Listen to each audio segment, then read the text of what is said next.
Silence falls in the meeting room. The mercenaries who entered late all wore tense expressions, and Maverick, Hyman, and Argonia, who were seated, looked at Alone in the same way.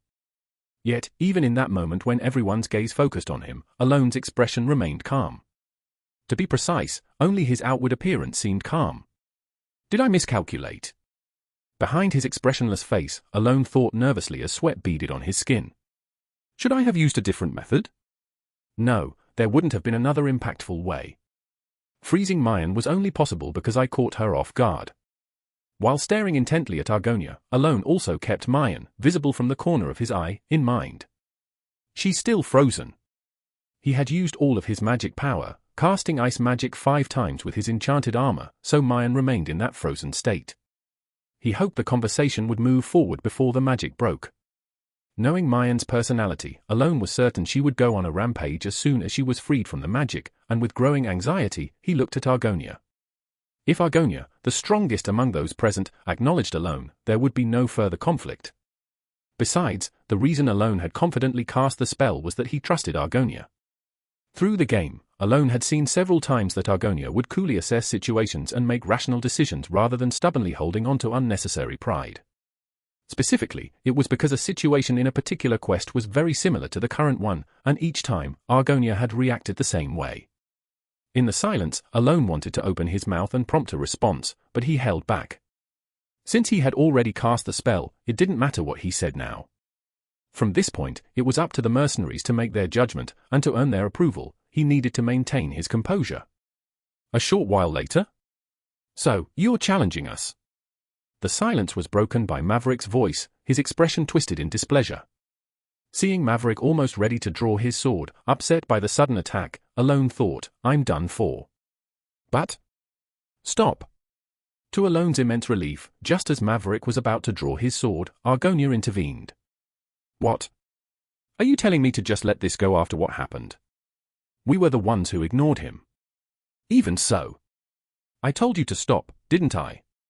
Argonia's expression slightly darkened. Maverick glared at Argonia, clearly displeased. TCH. Eventually, Maverick clicked his tongue and sat back down as if he had no other choice. Hyman also remained silent, indicating that he had no objection to Argonia's decision. Seeing the situation settle, Alone breathed a sigh of relief and spoke up again.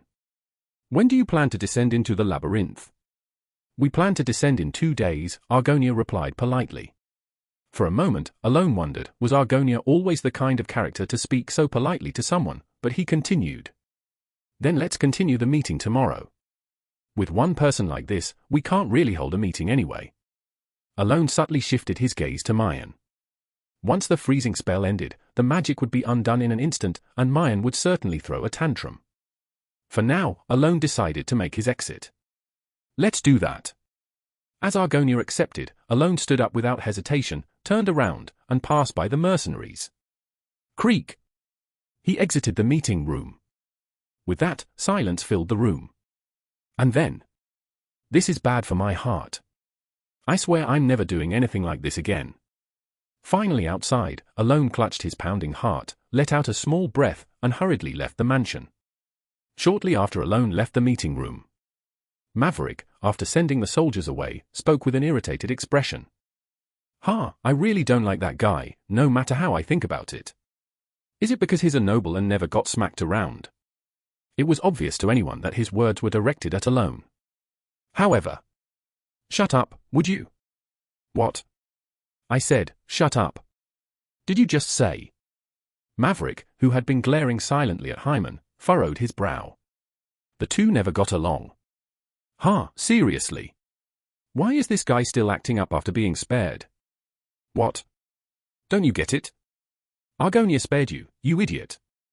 At those words, Maverick, who seemed not to understand, made a displeased face. Stop, Maverick. Hyman's right. What did you say? If you had drawn your sword earlier, you might have really died. What? How does that even? When Argonia added his words, Maverick, who had been scowling, fell silent. He had been too irritated earlier to notice his surroundings properly, but now he saw it. The beads of sweat trickling down Argonia's body. What the hell? Maverick cursed under his breath, startled. He had never seen Argonia sweat like that before. Even Hyman, whom Maverick grudgingly acknowledged as stronger than himself, was also sweating.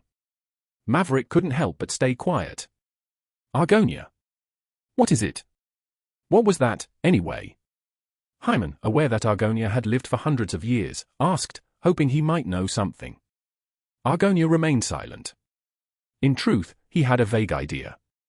But that knowledge wasn't his own, it came from the Red Dragon, his mother, who had long since disappeared from this world. He recalled the warning from his mother, who had claimed there was nothing in this world to fear except one thing. Long ago. Remember this. If ever a black eye appears in the night sky, avert your gaze immediately and do not look at it. If you do happen to see it, turn away. Do not acknowledge it. Do not remember it. If you grow to be a powerful mage someday, erase that memory from your mind. Remember this, my beloved child. Never, ever look directly at the one who consumes boundaries. Recalling his mother's words, Argonia thought back to the earlier moment. The blue eye that had appeared behind Count Palacio. An eye that felt endlessly ominous. Just gazing at it made one feel as if their soul was being sucked out. Creep Tilda! The black eye that had glared at him with a sly smile. Who is that man, really? Argonia swallowed his breath quietly. The next day. Contrary to Alone's worries that they might still refuse to accept his plans and continue to argue, the meeting proceeded smoothly, and Alone realized two things. The first was that the otherworldly being was on the 12th floor. The second was that they intended to block it on the 5th floor. As soon as he heard this, Alone immediately explained his prearranged plan in detail and also briefed them on the information he had gathered about the otherworldly being. That took about 30 minutes. Alone, who had even shared the knowledge of the otherworldly being, disguised as information from an ancient book, watched the gathered mercenaries with slight tension, wondering if they would object. In the end, we'll have to compromise, right? The strategy Alone had laid out was one he was confident in, a plan to capture the otherworldly being with minimal damage. But that was only his own thinking. He knew full well that the mercenaries weren't under his command. He couldn't order them to follow the strategy, only suggest it. That's why he was so nervous. Let's go with that. I agree. No objections. Me neither. Without a single complaint, the plan was instantly accepted, and Alone stood there, bewildered. Really, no one had any issues? He asked again, just to make sure. None. Me neither. Same here. Me too. Hearing the four of them respond with no objections, Alone couldn't help but think to himself. Was yesterday's impact really that strong? Alone shook his head slightly. Even though the events of yesterday were impactful, there was no way it was enough to make Argonia and the mercenaries of the 5 great guilds disobedient. Which led him to wonder. Could it be? Alone glanced over at Rhine, who had accompanied them to today's meeting. But Rhine, with her usual indifferent expression, still showed a clear hint of confusion, which made Alone even more puzzled by the situation. Something feels off. The mercenaries were much more obedient than they had been in the game, even going so far as to use polite language, and Alone tilted his head in bewilderment. Even Mayan, who should have still harbored some resentment after being frozen by Alone, remained quiet, which was strange. But it would have been odd for Alone to directly ask why there were no complaints. Then, let's head down tomorrow. It'll take some time to prepare. With that, Alone wrapped up the meeting. And so, the day of the decisive battle arrived. Leaving Evan behind, Alone set off with Rhine, who insisted on accompanying him, and the Outer God subjugation team, heading toward the 5th floor. It's much more oppressive. Even though Alone had seen the labyrinth dozens of times in the game, the real thing was far more ominous. In the darkness where nothing could be seen without torches, monsters would leap out at any moment. The deep, abyss-like darkness that the light couldn't reach naturally stirred fear in people's hearts. Of course, because of the number of mercenaries, the area around Alone was relatively bright, but the darkness didn't completely vanish. I should never come here alone. With that thought, Alone continued descending into the labyrinth, and after some time passed, when they had gone beyond the 2nd floor, a break was given. Resting in the safe zone that the mercenaries had created inside the labyrinth, Alone heard a voice. Hey, do you have a minute? It was Mayan, who had approached him without him noticing. Why? Alone, a bit tense, thought she might be looking to pick a fight. I just wanted to talk, that's all. But surprisingly, Mayan sat next to him with a light smile, almost making Alone feel foolish for being so cautious, and she started chatting casually. Alone, who listened in bewilderment, soon heard Mayan ask, "By the way, does the Count have any aversion to beast folk?" "No, not really." "That's a relief." "Why is that a relief?" Alone, puzzled by her answer, gave her a questioning look. "Hey, Count, by any chance?" With a sly smile, Mayan continued, "Do you have any interest in mating with me?" She casually dropped an outrageous remark. Alone's brain momentarily shut down. Alone knew quite a bit more about a character named Mayan than the other mercenaries. This was because Mayan was a companion character that could be recruited into the protagonist's party in Psychedelia after clearing a certain level of the labyrinth. In the early stages of the game, many players frequently recruited her, even at a low level, as she would join the party at a much higher level. Alone, having played through several personal events with her, couldn't help but know her well. However, despite this familiarity, Mayan's suggestion caught him completely off guard, and Alone maintained his silence. "Got something on your mind?" Mayan smiled subtly. Alone, who was staring at her face, which remained radiant despite the scars, slowly asked back, "Suddenly?" "Suddenly? This is already our third time meeting." Mayan, her cat-like ears twitching, continued, "By now, we've figured each other out, haven't we? I know you're strong." "Ah." Alone let out a small sigh at her words, finally breaking free from his halted thoughts. He could now guess why she was making such a proposal. He remembered that Mayan's tribe had a tradition of revering the strong. Though it was a distant memory and not entirely clear, he recalled that her tribe held a strong sense of admiration for those more powerful than themselves. Worshipping strength. They feel a profound attraction to those stronger than them. Alone looked at the numerous scars scattered across Mayan's body, almost like the marks of her tribe, and spoke, "Sorry, but I have to decline." "Who?" Mayan's expression showed slight disappointment at his words. However, it wasn't long before she let out a sigh, as if it were unbelievable that she had been showing such a face just moments before. "Well, nothing I can do about it then. I was really thrilled when I got overpowered in one move." Her tone was full of disappointment, but her expression resembled that of a saleswoman who had just failed to close a deal. Watching her, Alone thought to himself again. "I knew that the way beast folk and humans think is clearly different, but this part is really something else." As Alone was thinking, Mayan spoke up again, "Well, still, let me know if you change your mind.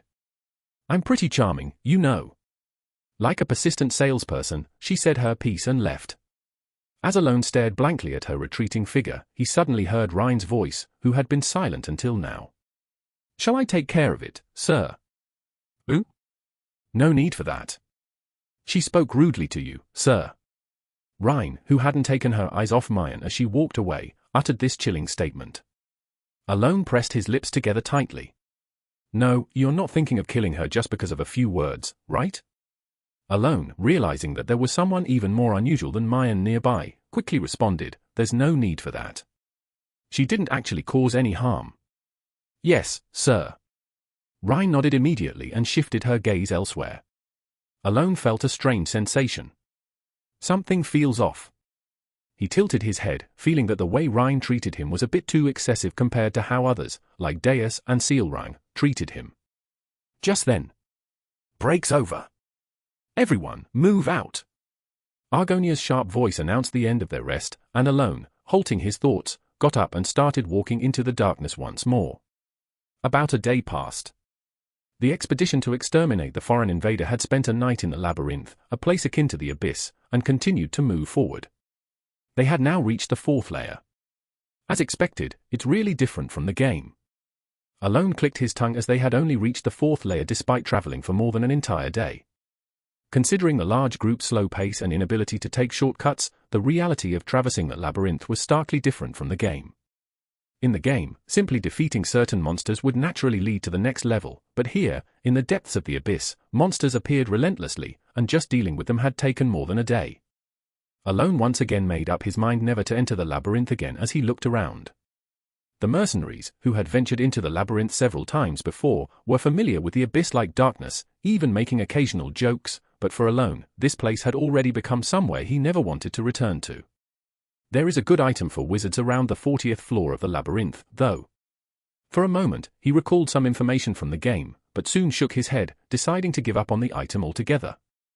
It had taken over a day just to descend to the 5th floor, so what about reaching the 40th? It was easy to realize that it would take an incredibly long time.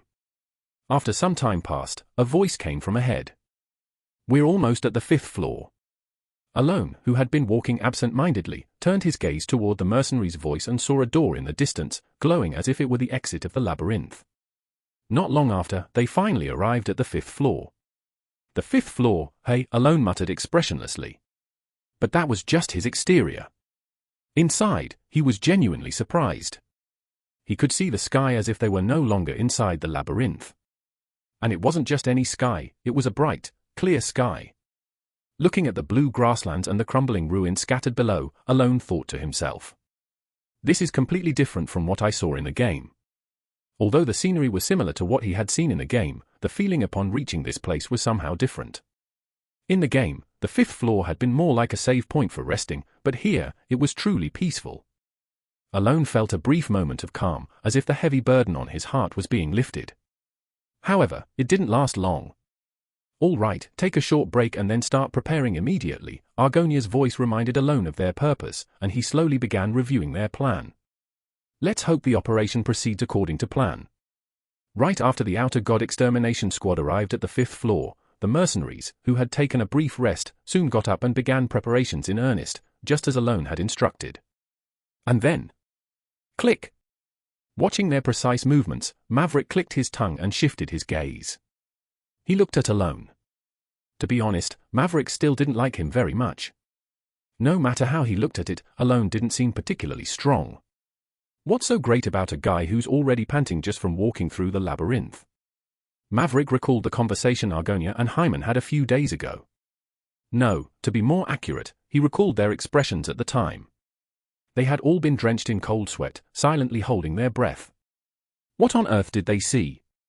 Maverick had looked at Alone several times but still couldn't find anything special about him, so he turned away, his face showing clear confusion. And then, who? At that moment, he felt something strange. Something so trivial, but mixed with a sense of déjà vu. As Maverick pondered what it might be, he turned his gaze once more and realized what was causing the déjà vu. It was the noise. The bustling noise his subordinates had been making as they prepared Alone's plan. None of it could be heard. It was as if time had stopped. Sensing something was wrong, Maverick looked at the mercenaries and soon identified the source of his unsettling feeling.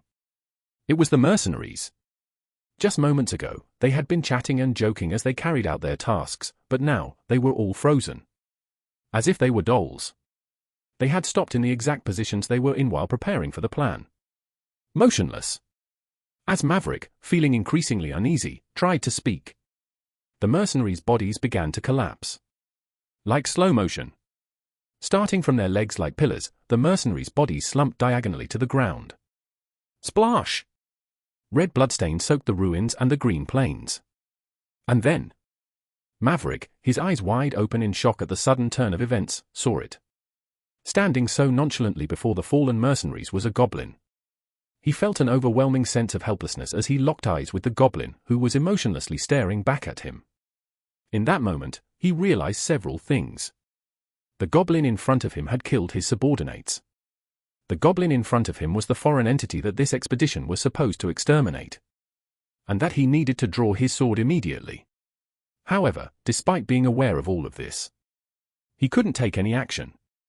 He couldn't scream out in rage. He couldn't draw his sword. He couldn't even call for reinforcements. He couldn't do anything. Even though the figure before him was a goblin, one of the thousands he had slain before. Instinctively, he knew that this was no ordinary goblin. The gaze of the goblin, or rather, it met Maverick's. In an instant, Maverick understood the emotion in that gaze. It was one of boundless boredom and arrogance. It was filled with ennui, as though indifferent to everything happening. And there was arrogance, as though looking down on everything from above. At the end of those emotions, "Who gave you permission to meet my eyes?" It pronounced its judgment. A finger was raised.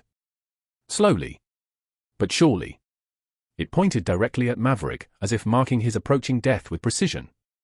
And then, just as Maverick, overcome with terror, closed his eyes as he saw the finger begin to move. Freeze! A cold, emotionless voice echoed. Crack, crack, crack, dash. The earth froze over. Ice crystals, spreading like greedy fingers, surged over the grass in waves, freezing everything in their path. Crystal. Crack, crunch, tilde. A chilling sound, like something being squeezed and crushed, reverberated through the air. Get a grip. Hearing that voice, Maverick opened his eyes and saw a man standing with his back to him, wearing a black coat fluttering in the freezing wind. From his left hand, a pale grey magical energy flowed like smoke. Before him, the goblin, or rather, it was trapped within a crescent-shaped ice crystal, its eyebrows slightly twitching as it faced off against the man. It was Count Palacio. Maverick, as if entranced, could only stare blankly at that back. Alone discreetly lowered his gaze, looking at something frozen in the shape of a crescent moon. Then, he turned his attention to Maverick and spoke. I told you, pull yourself together. As Alone confirmed that Maverick, who had hastily stood up, was now belatedly gathering himself, he turned his gaze toward it. No, the exile. The exile, clad in the black robes of the eastern wind, had just moments ago been staring at Alone with eyes full of indifference and arrogance. Why did things go wrong? Alone glanced at the exile, his expression tense. According to the report, the exile was supposed to reach the 5th layer not now, but 3 days later. Even that was assuming the exile moved at a rapid pace. Originally, it was thought that it would take more than 5 days for the exile to descend to this place. That was how it should have been. Yet now, the exile had reached the 5th layer. Unknowingly, Alone's hand trembled slightly. The exile standing before him had taken the form of a goblin. With ears far too large to be human, green skin, and a hooked nose, it was clear that this was indeed a goblin. However, no one, including Alone, thought of this being as merely a goblin. Those like Argonia and Hymen, who had gained eyes to see the truth of the world. Even mercenaries who did not possess such eyes. Everyone here knew that this was not something to be understood by its mere appearance. Its naturally overwhelming presence was enough to dominate the space itself. Alone was no exception to this realization, and then. Who? It spoke. The arrogance in its eyes had not faded. However, the boredom that once filled them was now replaced by curiosity, which brought a smile to its face. You're doing something amusing, insect. Its raised index finger slowly curled in, rubbing its chin. Watching this, Alone quietly spoke. Kailis. Because it was a lowly creature, it sought knowledge. Because it was a lowly creature, it reached the end of its search and awakened to the law, ascending to the rank of a god. The king of all gluttons. When Alone called out the name of Kailis, the curiosity in its eyes deepened. You even know my name? Impressive. Kailis brushed back his hair, now wearing a pleasant smile unlike before. Very well. I'm in a good mood right now, and it seems that the others are as well. I'll show a bit of mercy. Leave. And I'll let you live. A proposal. But Alone. Prepare for battle. He gave his answer by commanding the extermination squad. TSK, I was going to let you live because you seemed like an amusing insect.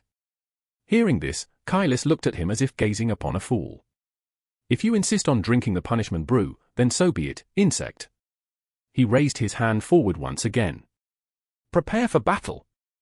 Argonia's voice, shaking off the fear, signaled the start of the fight. From the moment the exile reached the 5th layer, Alone's original plan had already become utterly useless due to the unexpected twist. His plan was one that required a full day of dedication to execute. However, that didn't mean he had given up on the exile's extermination. No matter how much the plan had gone awry, he still believed that they could sufficiently take down the opponent. There were 2 main reasons for this. One was that Kailis, unlike Olthaltus, had not yet fully progressed to the level of a sage god as Alone had predicted. The other reason was that, unlike during the battle with Olthaltus, the mercenaries were now somewhat prepared for the exile. TCH-. Magic shot out from Kailis's hand in an instant, directed toward Alone and the mercenaries. But. Crash! With a sound of something breaking, Kailis's invisible slash was blocked by the sword Argonia held. A dispel sword, is it? How amusing, you've brought something interesting. In Argonia's hand was a sword that could cut through magic, one of fewer than 100 on the continent, the Dispel Sword. though it could not cut through people, the sword, made solely to sever magic, was enough to slice through Kailas's spells, as he had not yet fully reached the level of a sage god. Boom! With newfound confidence, Argonia kicked off the ground and charged toward Kailas, signaling the true start of the battle. Likewise, Maverick, equipped with a dispel sword based on Alone's advice, joined the fight, while Mayan quickly used the surroundings to start firing arrows. 3 versus 1. Numerically, it was a fight where they had overwhelming superiority. Thanks to Alone, the mercenaries already knew most of the types of magic Kailas would use, making them formidable opponents who put pressure on him. However, even with the cooperation of the 4 mercenaries and the fact that all his spells had been neutralized, Kailas seemed to find the situation quite amusing, as a twisted smile crept onto his lips. Then, gathering his index and middle fingers, he formed a seal and lightly raised his hand. With that, as if the previous piece had been a lie, monsters began to spring forth from the ground. The 5th layer quickly descended into chaos. Of course, Alone was not idle either.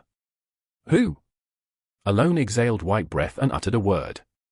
Ice and snow. As he formed a seal, frost began to gather in front of him. Watching this, Alone thought to himself, I need to end this as quickly as possible. Though the battle between Kailas and the mercenaries was holding steady, Alone knew it wouldn't last much longer. He could see it. The dispel swords that Argonia and Maverick wielded, though they had blocked a few spells, were slowly starting to crack. Hyman's expression was growing darker by the second. Shape. As he uttered another incantation, frost rose around Alone. Then, glory of the snowy mountains. A round sphere formed before Alone's middle and ring fingers, freezing and beginning to produce snow crystals. The inevitable fate of the blind. In no time, the ice flower bloomed. The hexagonal crystal rapidly expanded, consuming the surrounding air to create a massive form. Crack, crack, crack! At the center of the crystal, a beautiful spear materialized before Alone's eyes. And then, perfectly timed. Who? Rhine, who had been standing behind Alone, pulled out a book from her chest and Esetrae Amatia. Muttered softly. Swish tilde. In an instant, the magic tome spread open with a resonating hum. Clang tilde. Suddenly, dozens of layers of black chains shot out from the air and raced toward Kailas. Caught off guard by this unexpected situation, the exile widened his eyes as he looked at the chains. However, snap! Before he could react, the ravenous chains had already bound his body. With this unanticipated assistance, Alone, having gained a quicker-than-expected opportunity, wasted no time.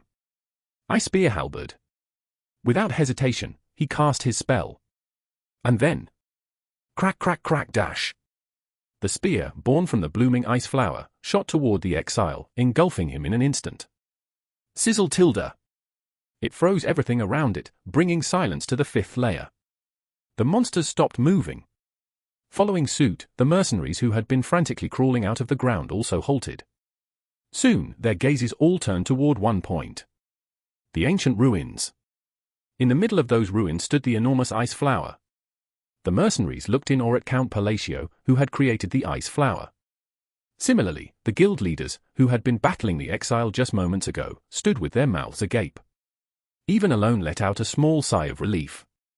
But, crack!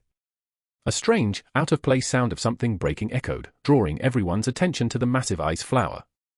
Sizzle! A sharp, clear sound followed.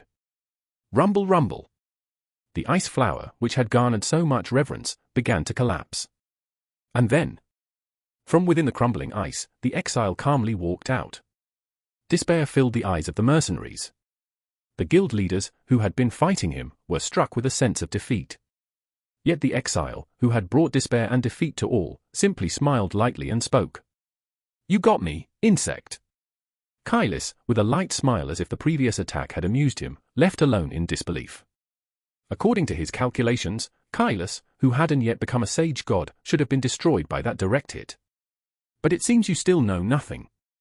Alone, staring at him in confusion, realized that the exile's body had no trace of ice, only shattered remnants around him.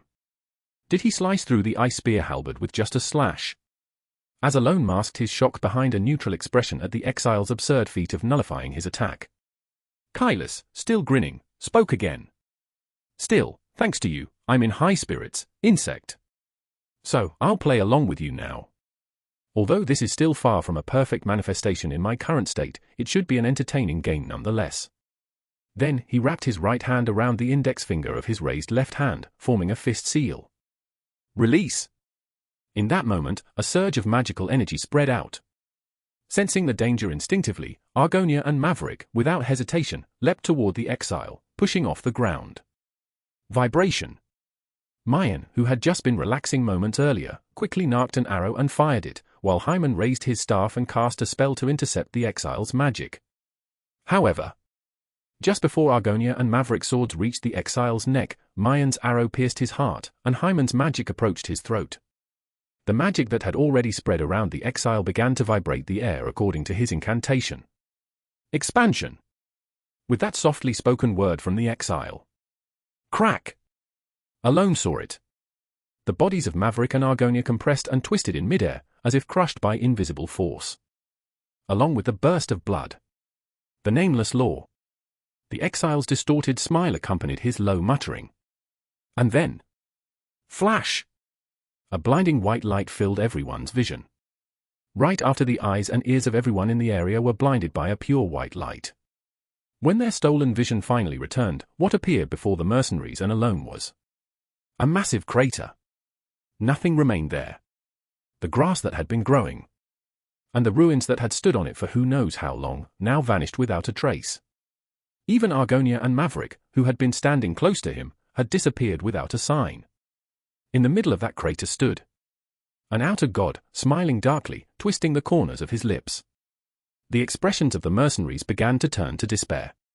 Mayan, who had been holding her bow, and Hyman, who had just moments ago been casting spells, both gaped in disbelief. And then, grinning dash! The outer god moved.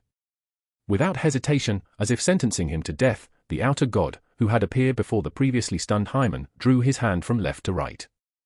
Though Hyman, knowing all too well what that action would result in, instinctively threw his body backward to dodge the invisible slash, he immediately tried to use blink. But then, how will you dodge what's coming from above? With words that seemed mocking and a hand cutting from above to below. Crack dash! By the time Hyman's body was split in two and fell to the ground, the outer god had already approached Mayan. Gasp! As soon as Mayan witnessed Hyman being struck down, she had already drawn her bowstring and was ready to fire, but as soon as he appeared, she tried to release the string. Kark dash! But before she could even release the arrow, the outer god's swift kick sent her flying into the ruins in the opposite direction. Now, only you remain. Kyla spoke with a dark smile. With all four guild masters taken down before they could even put up a proper fight, the outcome of the battle was essentially decided. For Alone, this was the worst possible situation. His plan had failed right from the start. The ice crystal cascade, which had drained nearly all of his magic power, hadn't inflicted any damage on the opponent. And the guild masters, who were supposed to stall for time while he prepared his spells, had all been defeated. Alone glanced down briefly. 2 empty potion bottles were already rolling on the ground near his feet. Having consumed 2 mana potions, risking the danger of magic addiction, his small mana pool was refilling at a rapid pace. But despite his mana increasing, his mind couldn't come up with the next step. Facing the outer god with his plan in ruins was overwhelming. What was even more problematic was the magic. I've never seen that magic before. Alone had faced Kylis many times in Psychedelia and was well aware of his abilities and spells. The reason the guild masters had held out as long as they did against the outer god was because their knowledge gave them a decisive advantage. But the incantation-based magic that Kylis had just used was something even Alone had never seen before. In other words, Alone's informational advantage had already disappeared by this point. That wasn't the only issue. That's magic. Alone felt a sense of despair as he stared at the crater behind him, where nothing remained. Even though the essence was different, the magic must have used the same words and phrases, yet the outer god's magic was qualitatively different from the one Alone was using. In short, from skill to information to planning, everything was overwhelmingly unfavorable, and even the mercenaries had lost their will to fight, merely looking up at the outer god. In this hopeless situation, where only death awaited, Alone glanced at the outer god who seemed to mock him. He was silent for a moment, then, "Glory of the Snowy Mountains." He initiated his spell. Crystallize. At Alone's command, the air around them gathered once again, forming dozens of particles. Rotation. With the next phrase, the particles began to spin clockwise. Grin dash. Kylus, with a dark smile, moved his fingers at once. A simple motion from left to right. But crack dash. There's still hope. The invisible slash aimed at Alone struck one of the particles floating in the air, freezing on contact. Rhine, help me. The battle resumed once again. In a battle between mags, there were many factors at play, but two were of utmost importance. The first was the speed of magic casting. The second was strategy. To defeat an opponent mage, one needed to predict what magic they would cast and how they would unfold it, then act one step ahead. To gain the upper hand, one also needed a magic casting speed similar to their opponent. No matter how much one outmaneuvered the opponent, if the casting speed couldn't keep up, there would be no way to respond. In that respect, Alone's fight against the outer god seemed doomed to failure. But swish tilde. Alone had Rhine by his side, deflecting the outer god's invisible slashes that slipped through the quickly thinning layers of magic. Crack dash. Even after casting defense spells more than 3 times, Rhine continued to block the invisible strikes, swiftly weaving between the remaining bits of magic. Alone could feel his hands trembling. By now, over 5 empty mana potion bottles were scattered on the ground, and his skin had taken on a bluish hue. Symptoms of mana addiction. His heart was pounding wildly, and his mana pool was recovering at a speed incomparable to normal, allowing him to cast yet another spell. Crack dash. But as soon as he cast it, the slash immediately blocked it. In that fleeting moment, Kylus appeared right in front of Alone as if he had been waiting. Her dash. Swish tilde. With chains suddenly flying towards him, the outer god backed off, creating distance and casting another spell. It was as if a cat was toying with a mouse. With the attitude of an absolute being watching Alone's last desperate struggle, he could have ended it at any time, but he was merely playing with Alone. However, despite this humiliating situation, what filled Alone's mind wasn't anger, but a cold, rational thought. In that state, crystallize. Once again, Alone continued his defense. Defend. Defend. Defend. Defend. As if he had no strength left to attack. Before he knew it, the blue skin that had spread from his fingertips up to his shoulders continued to block the attacks. That desperate struggle, more like a last-ditch effort, was watched by many. Some with eyes full of despair. Some with disappointment. Some with emptiness and frustration. Everyone was watching. Yet, even in such a situation, Alone relentlessly blocked the strikes. As if it were his final stand. With his eyes, now turned blue from mana addiction, bleeding. He simply continued to unfold the magic he was permitted to cast. And then, just as the chains wielded by Rhine, who had been defending alongside Alone, finally snapped. Grin. Kylus smiled as if he had been expecting this moment. Now. With a brief thought. Crystallize. Once again, Alone raised the particles to obscure Kylus's vision. Ice and snow. But this time, he uttered different words. The mana that gathered in front of him formed a seal, and white frost began to cling to it. Form. The frost soon expanded its power, spreading around Alone. Glory of the snowy mountains. The sentence, barely forced out as Alone swallowed back the blood rising in his throat, created a massive hexagonal crystal in front of him. The inevitable, of the blind. The hexagonal crystal rapidly expanded, devouring the surrounding air, and formed a spear just like before. No, it was something so beautiful that it couldn't simply be called a spear. But Alone, suppressing the blood surging in his mouth, didn't utter the final words. This isn't enough. At this moment, it was the situation that presented the highest chance of victory over the outer god. He had consumed all the mana potions he'd been saving for this moment. Despite his small mana pool, he had continued a war of attrition that was nearly fatal to him. And with that, he had successfully led Kylus into complacency. His body, now close to a state of collapse, had unlocked another restriction he had placed on himself in advance. A restriction that allowed him to bend the laws of the world when using magic while on the brink of death. Now, all that remained was to prepare the final strike to kill Kylus, hidden behind the ice that had blocked the slash. But Alone knew. This alone wouldn't be enough. Even so, the reason Alone cast this magic was because of what it had said. The next step in the natural order. The manifestation of true essence. But, in the end, you still know nothing.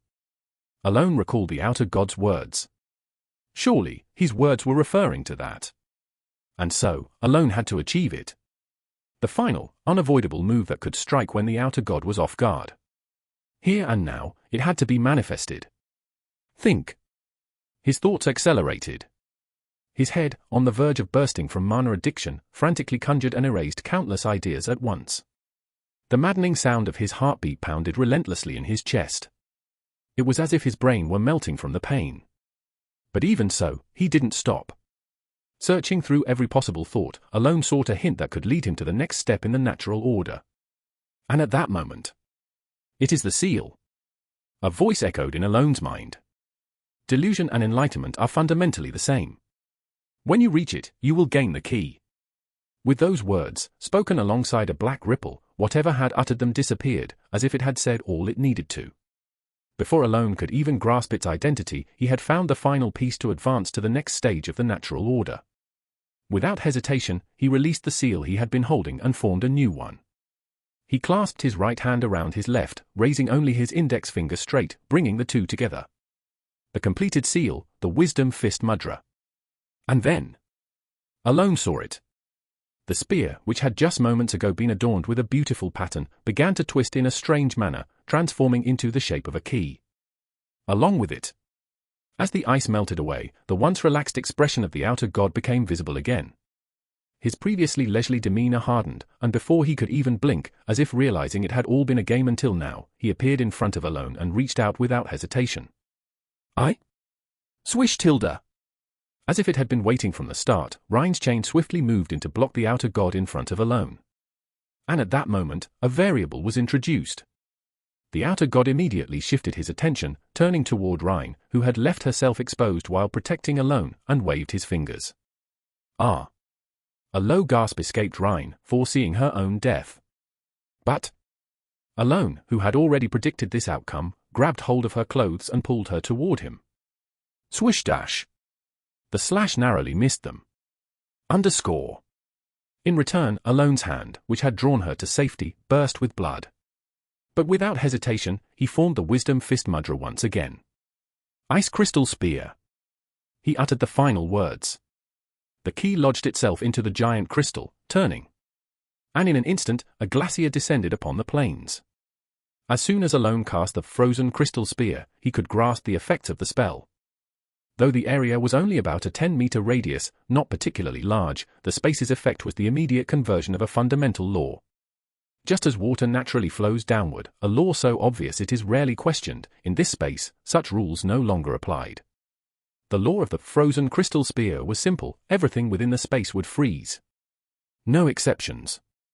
The spell was an absolute law, enacted by the caster's will. However, Alone's spell barely lasted 6 seconds before vanishing. From the beginning, this magic was not something that should have been permitted to him, neither in terms of magical power nor knowledge. But even with just 6 seconds of manifestation, Alone achieved what he desired. He felt a trickle of blood seeping from the corner of his mouth as he looked ahead. There, an outer God stood. Kylus, frozen blue and crumbling into small pieces. "How pitifully weak this body is," he muttered. His body was far from normal. His arms were already shattered, and his legs were crumbling to pieces. "Ha, you got me good." Yet, despite his condition, Kylus was smiling. The stern expression he'd worn just moments earlier seemed like a lie as he beamed at Alone. "If I had been in my true form, able to fully manifest and use magic properly, your clumsy spell would have been no match for me." But he said it with a tinge of regret, then added, "Speculation means nothing." Just as he was about to respond to Alone's next remark. "You're right, insignificant one." Or rather, with a chuckle, "Magician. I admit defeat." With those final words, he completely disintegrated, leaving only his clothes behind. And then, "Who?" Letting out a small breath that turned white in the lingering cold air, the mercenary stared blankly at the Count Palacio, who had defeated the outer God with nothing but a human body. A feeling they couldn't suppress began to spread among them. Shortly after Kylus's destruction, the mercenaries, who had been looking at Alone with eyes full of awe, briefly celebrated their survival. Then, they quickly got to work, organizing the situation. As for Alone, he collapsed on the spot. A day passed like that. When Alone, who had fallen unconscious as if a switch had been flipped, woke up, he received some moderately good news. It was that both Mayan and Argonia were still alive. Mayan had vomited blood, but with the help of a potion, she could move around to some extent. The bigger issue was Argonia. Though he had survived the direct hit of the outer god's magic, even with the characteristic toughness and regenerative ability of a half-dragon, he was barely clinging to life, little more than a half-dead shell. It was practically impossible to carry him out of the labyrinth in that condition. Of course, Alone wasn't in any shape to walk out of the labyrinth either. Who? Forcing himself to calm his trembling breath, Alone looked at his left hand. His entire left arm had turned a sickly blue, as though frostbitten.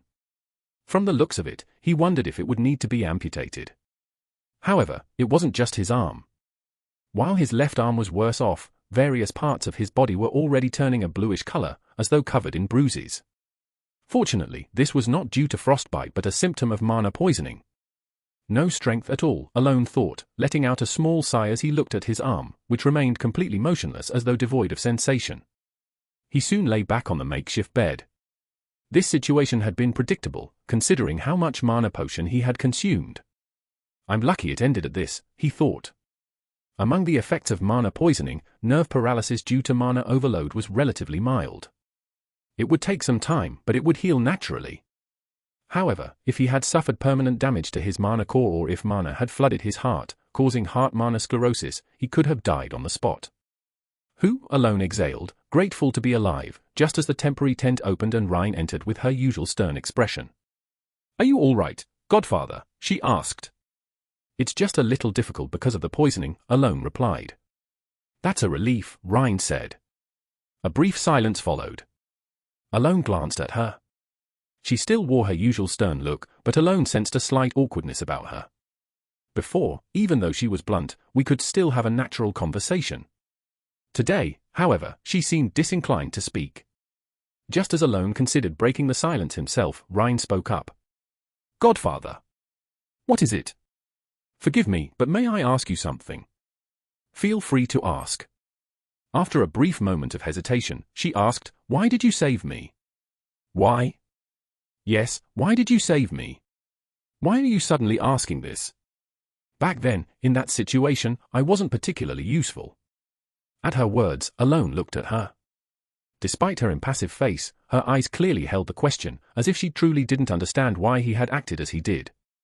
Alone suddenly remembered that Sealrang had asked him a similar question, and a feeling of injustice welled up inside him. How do people see me? Do I really look like a villain? Why does everyone think I saved them just to use them somehow? Although he had saved them as part of his larger goal to eliminate the 5 deadly sins, Alone had never expected anything in return. At most, he had hoped for a little good fortune or perhaps a slightly fancier birthday present. Feeling wronged, Alone forced himself to sit up on the makeshift bed and began to speak. Rhine. Yes, Godfather. I don't know what you think of me, but I didn't take you in to use you. Is that so? Rhine answered, her voice slightly wavering. Seeing her response, Alone couldn't help but feel that she had indeed thought that way. He continued. I think of you as family. Family. Yes. A family that helps each other in times of need. Our relationship isn't based on profit or necessity. So saving you doesn't hold any special meaning. I did it because? He sighed and added, it's simply the natural thing to do. Just as you saved me. Oh, Rhine murmured, her eyes widening slightly at Alone's words. Though she remained as expressionless as ever, her eyes clearly conveyed that his sincerity had gotten through to her. Remember this, Rhine.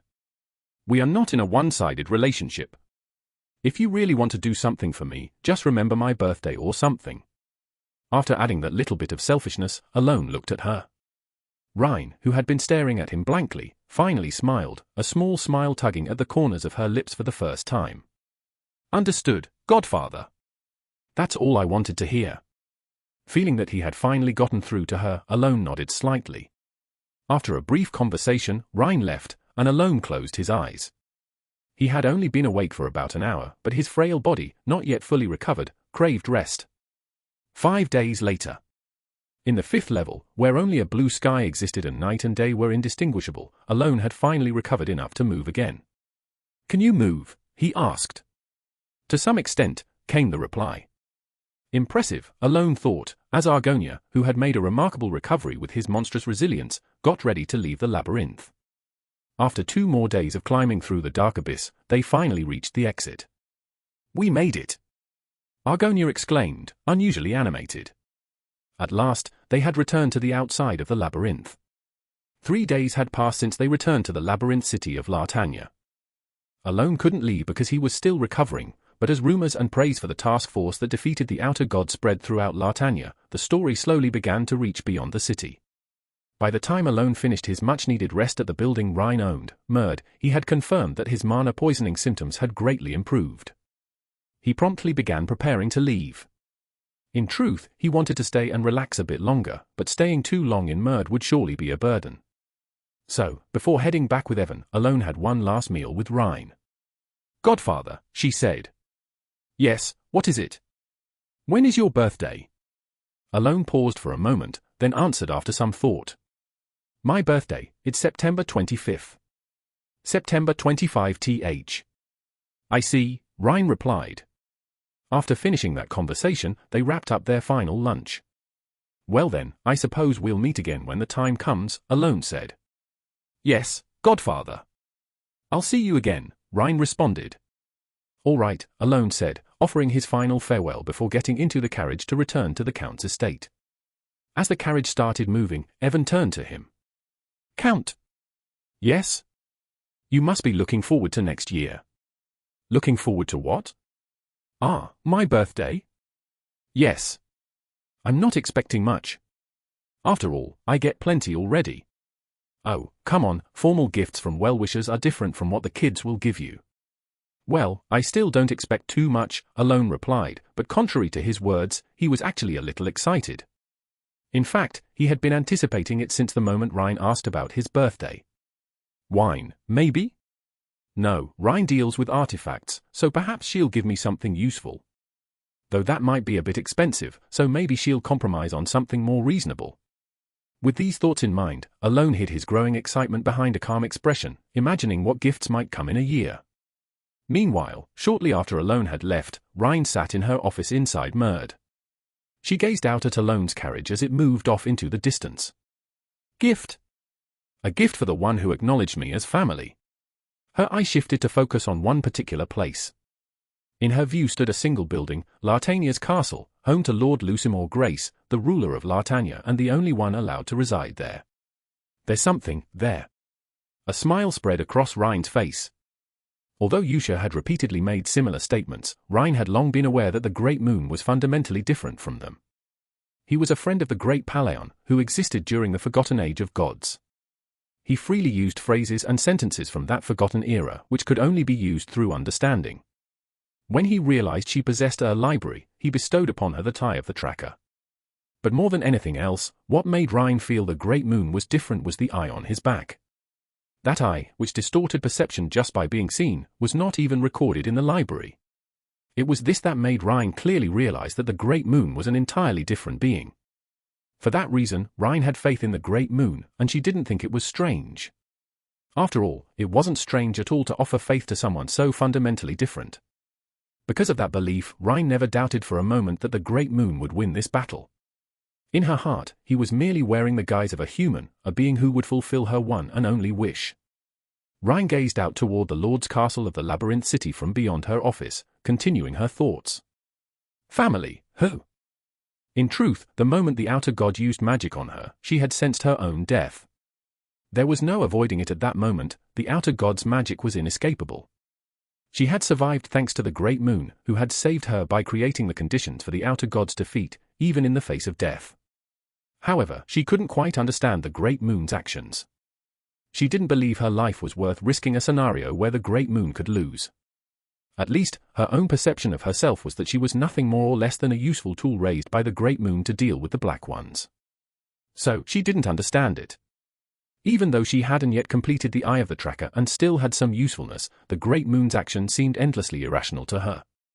So, after much contemplation on her own, Rhine finally asked him the question. And that's when she heard the word family. Family. Ryan muttered bluntly. To her, the word family didn't carry much meaning. From the beginning, she was born into this world with a library and had never had a family. Family, huh? But even so, at least right now, things were different. Not that she attached great significance to the idea of family itself, as she still didn't feel anything philosophically or emotionally from the mere word.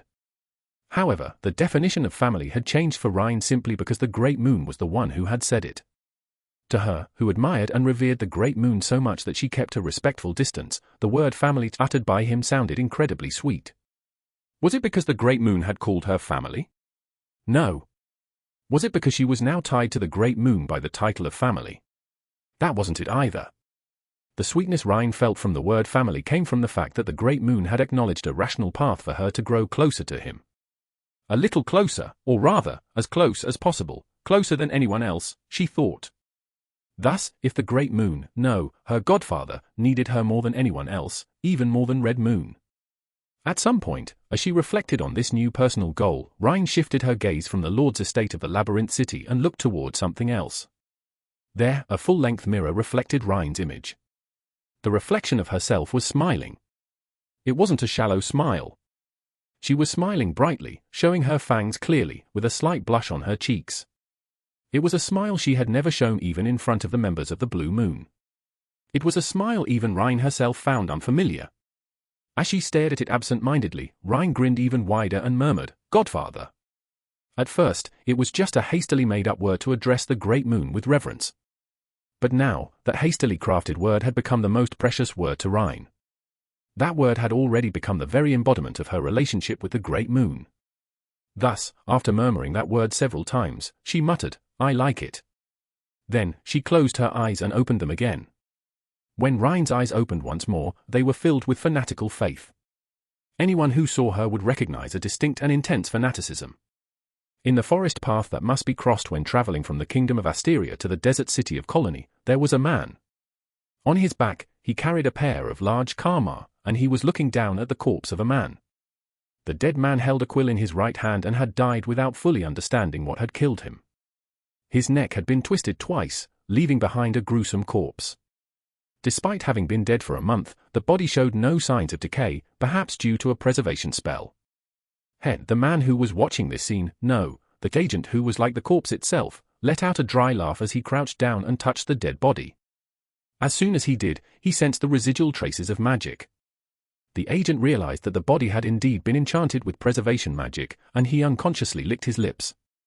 There was only one real reason to cast a decay prevention spell on a corpse that had already been dead for some time: intimidation. To send a warning, he thought. It was practically a threat, saying, "Don't come looking for us, or this will be your fate." Was he trying to deal with Count Palacio and ended up like this?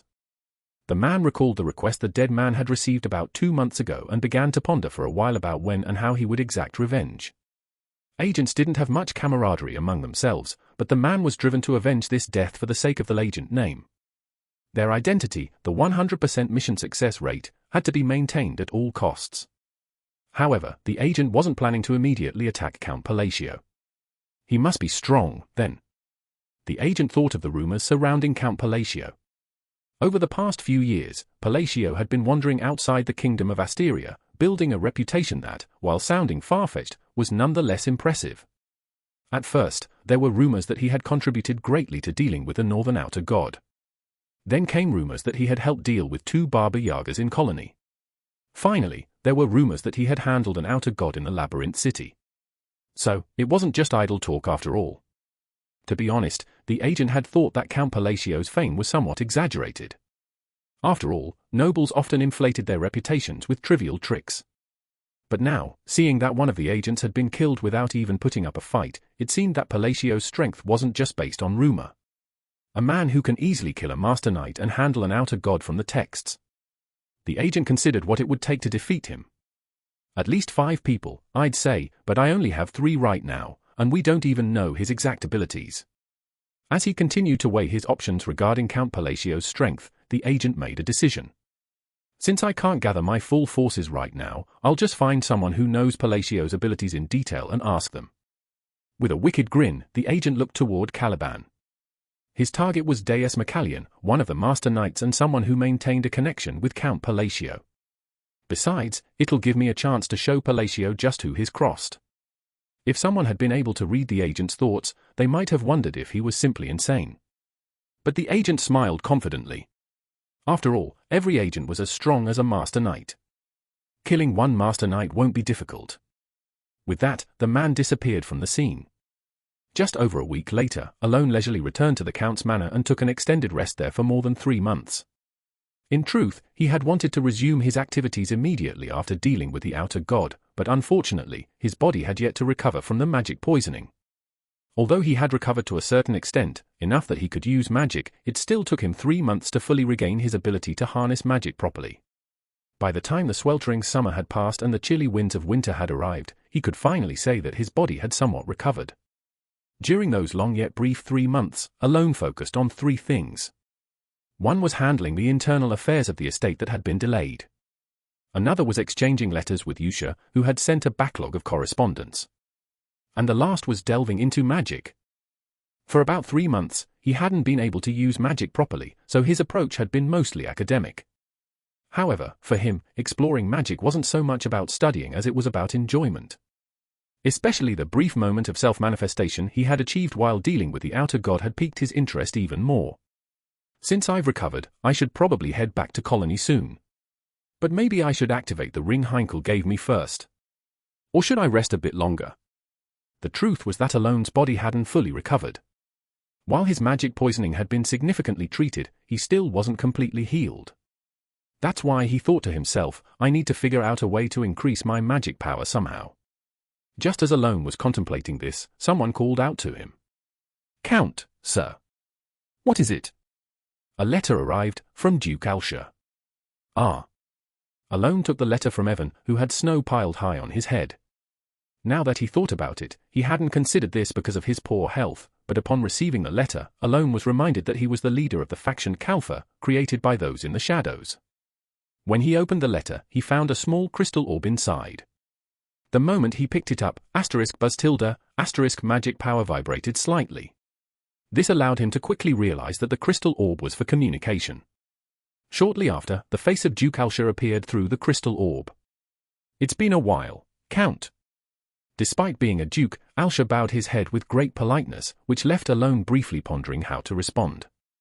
It's been a while, he said, nodding slightly. I'm contacting you because it's time for a report. A report? Before Alone could ask what it was about, Duke Alsha started giving an earnest and literal report right in front of him. Ah, I've heard the news. The word is that you played a significant role in handling the outer god in Labyrinth City Lartania. Before getting to the actual report, Duke Alsha spent about 20 minutes praising Alone's achievements in Lartania. Ah. Realizing her mistake, Alsha cleared her throat and got to the main point. There weren't any major issues in the Kalfa's current situation, except for the last report. Ah, and as you requested, all matters have been handled. Handled? Yes, the underworld of Asteria is now under the complete control of our Kalfa as of yesterday. No one in Asteria's underworld can stop us now. Congratulations, Count. For a moment, Alone stared blankly in confusion at Alsha's words. He had barely done anything, yet he had become the king of the underworld.